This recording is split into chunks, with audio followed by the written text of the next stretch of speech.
അവിടെ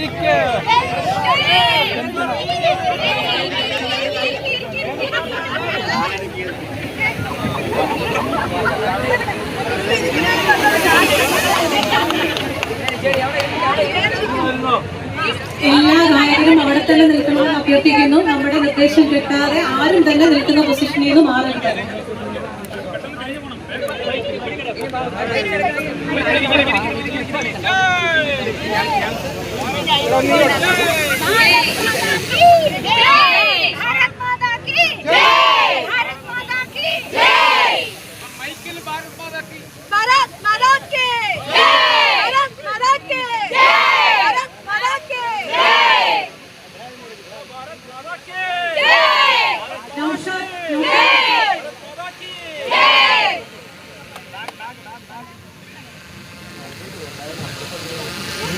ബൈക്ക് ചോദിച്ചിട്ട് വരുന്നില്ല പരിപാടി